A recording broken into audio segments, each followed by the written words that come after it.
Sri TV நேயர்களுக்கு வணக்கம். தேர்தலுக்கு பிந்தைய கருத்து கணிப்பில் உங்களை சந்திப்பதில் மகிழ்ச்சி. கோட்டையை பிடிக்கப் போவது யார் அப்படிங்கிறது தான் நிகழ்ச்சி.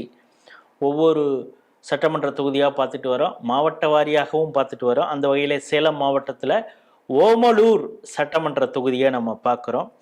முதற்கட்ட கலாய்வும் நம்ம இங்கே சிறப்பாக பண்ணியிருக்கோம். ஸ்ரீனிவாசன் அவர்கள் எல்லா இடத்துலையும் போய் மக்கள்கிட்ட கருத்துக்கள்லாம் கேட்டு அந்த தொகுதியில் என்ன பிரச்சனை, அதிமுக வந்தால் என்ன செய்வாங்க, திமுக என்ன செய்யலை, இது போன்ற பல விஷயங்களை அவங்க கலாய்வு செஞ்சுருந்தாங்க.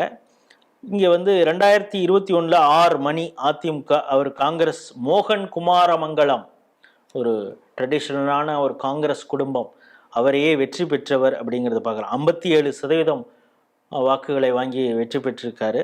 சென்ற முறை 84% வாக்குகள் பதிவானது. இந்த முறை 90.42% வாக்கு பதிவாயிருக்கு.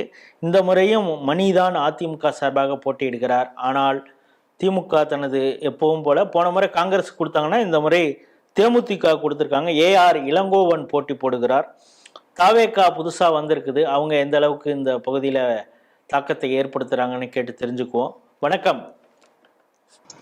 வணக்கம் சார். நீங்கள் முதற்கட்ட கள ஆய்வில் மணி முன்னிலையில் இருக்கிறார் அப்படின்னு சொன்னீங்க.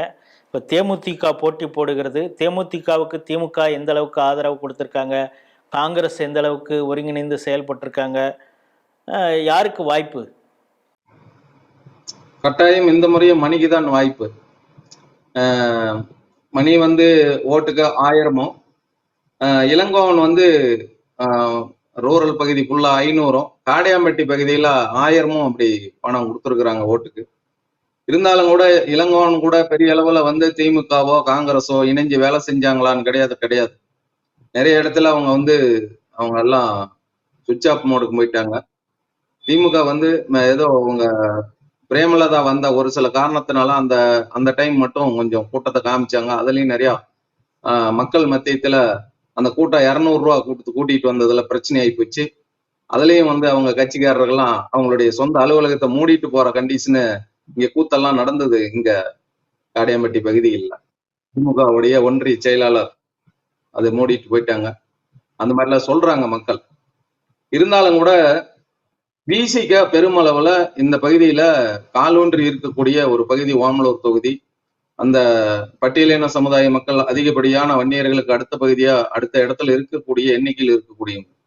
அவங்க சுத்தமாவே களமாடலை அப்படிதான் சொல்றாங்க. அவங்க வாக்குகள் அனைத்துமே டிவிகேவுக்கு போயிருக்கு. விசிகாவுடைய அந்த பட்டியலின மக்களுடைய வாக்குகள் பெரும்பான்மையா டிவிகேவுக்கு போயிருக்கு. மீதி இலைக்கு வந்திருக்கு.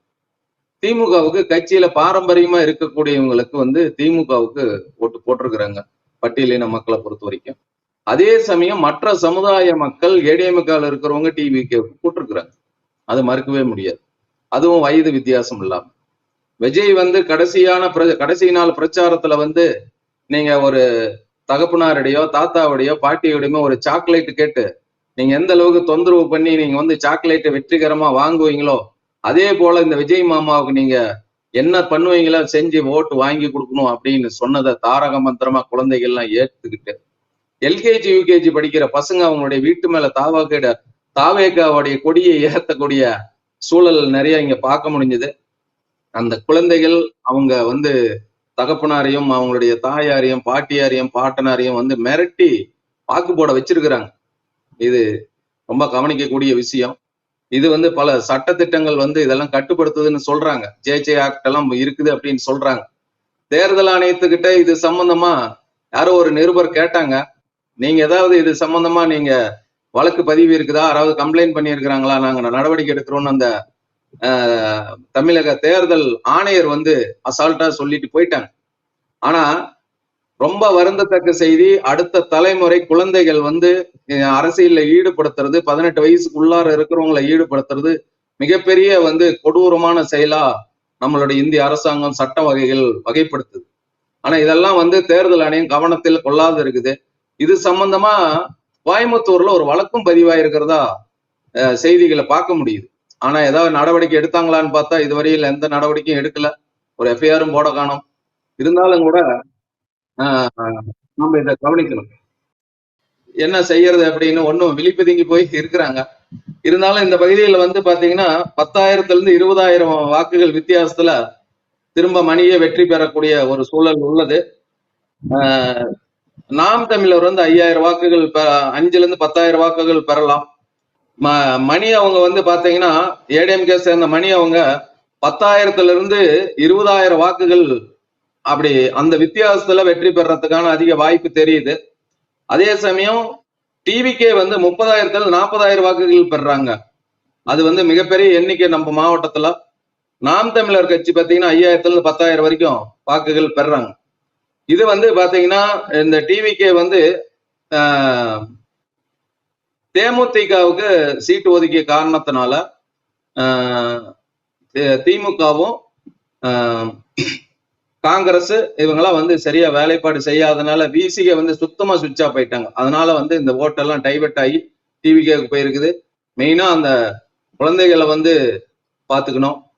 குழந்தைகள் மனநிலை ரொம்ப பாதிக்கப்பட்டு இருக்குது. மன உளைச்சலுக்கு ஆளாக இருக்கிறாங்க. எல்லா தொகுதியிலையும் இந்த பிரச்சனை இருக்குது. ஒவ்வொரு தொகுதியிலையும் நம்ம சந்திச்சு பேசுற மக்கள் ரொம்ப கவலையா இருக்கிறாங்க.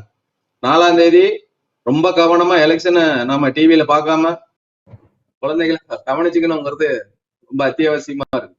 சிடியுடைய தேர்தலுக்கு பிந்தைய கருத்து கணிப்பு பார்த்துக்கிட்டு இருக்கோம். சேலம் ஓமலூர் இந்த பகுதியில் முழுமையாக கள ஆய்வு செய்த சீனிவாசன் அவர்கள் தன்னுடைய எப்படிப்பட்ட ஆதங்கத்தை வெளிப்படுத்தினார்னு பார்த்துருப்பீங்க. ஏன்னா அந்த குழந்தைகள்லாம் வந்து அடம் பிடிச்சி ஃபஸ்ட் ஸ்டாண்டர்டு செகண்ட் ஸ்டாண்டர்ட் படிக்கிற குழந்தைங்க சாக்லேட்டுக்கு அடம் பிடிக்கிறது மாதிரி விஜய் மாமாவுக்கு ஓட்டு போடுங்கன்னு அங்கே இருக்கக்கூடிய தாத்தா பாட்டி அப்பா அம்மாவெல்லாம் தொல்லை பண்ணியிருக்காங்க. கட்டாயமாக நம்ம வீட்டில் மாமாவுடைய கொடியை ஏற்றணும், தாவேக்காவுடைய கொடியை ஏற்றணும்லாம் அங்கே அடம் பிடிச்சிருக்காங்க. அப்படிங்கிறப்ப குழந்தைகளை இப்போ வரைக்கும் காலேஜ் எலெக்ஷன் நடத்தலாமா அப்படிங்கிறதே பெரிய இது போயிட்டுருக்கு. கடந்த பல வருடங்களாக தமிழகத்தில் காலேஜ் எலெக்ஷன் நடக்கலை அப்படிங்கிறத நம்ம பார்க்குறோம். அதற்காக ஏபிவிபி ஒரு பக்கம் போராடுது, எஸ்எஃப்ஐ ஒரு பக்கம் போராடுது. இப்போ தான் கர்நாடகாவில் வந்து ரொம்ப நாளைக்கு பிறகு காலேஜ் எலெக்ஷன் நடத்தலாம் அப்படின்னு இருக்காங்க. அதை பின்பற்றி தமிழகத்துலையும் பண்ணணும்னு இப்போ தான் இண்டு பேப்பர்லலாம் ஆர்டிக்கல் வந்துகிட்டு இருக்கு. இங்கேயும் அதே மாதிரி செய்யலான்னு யோசிச்சுக்கிட்டு இருக்காங்கன்னு.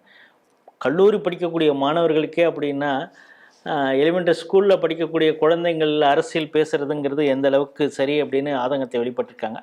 அது ஒரு பக்கம் இருந்தால் கூட, ஆனால் இந்த களத்தில் எப்படி இருக்குது அப்படின்னா, சென்ற முறை 55,000 வாக்குகள் வித்தியாசத்தில் மணி ரொம்ப கம்ஃபர்டபுளாக வின் பண்ணார். ஆனால் மீண்டும் மணி வெற்றி பெறுவார். ஆனால் ஒரு 10,000 20,000 வாக்குகள் வித்தியாசம். இங்கே தேமுதிக போட்டி போடுவதனால அந்த ஓட்டுகள் பெரும்பாலும் வந்து தாவேக்காக்கு போயிருக்கு. ஏன்னா திமுக வந்து இங்கே வேலை பார்க்கல, காங்கிரஸ் ஒழுங்காக ஒருங்கிணைந்து வேலை பார்க்கல. பிரேமலதா கலந்து கொண்ட கூட்டத்துக்கு கூட 200 ரூபாய்க்கு தான் கூட்டத்தை அழைச்சிட்டு வந்தாங்க அப்படிங்கிறதுலாம். அதை விட முக்கியம், இங்கே வன்னியர் சமுதாயத்துடைய மக்கள் இருக்கிறாங்கன்னா அதற்கு ஈக்குவலாக பறையர் சமுதாயம் விசிகா சார்ந்த பல பேர் இருக்காங்க. அவங்க வந்து சைலண்ட் மோடுக்கு போயிட்டாங்க. அவங்க வந்து தேர்தலுக்கு களத்துக்கு வரவே இல்லை அப்படிங்கிறது களத்தில் ஆய்வு செய்த சீனிவாசன் சொல்கிறார். இதை எல்லாம் சேர்ந்து பார்த்திங்கன்னா மணிக்கு சாதகமாக இருக்கிறது. இந்த சேலம் மாவட்டத்திலேயே 30,000 40,000 வாக்குகள் தாவேக்கா வாங்கக்கூடிய ஒரு தொகுதியாக ஓமலூர் இருக்கிறது அப்படிங்கிறதையும் அவர் குறிப்பிட்டு சொல்கிறாரு.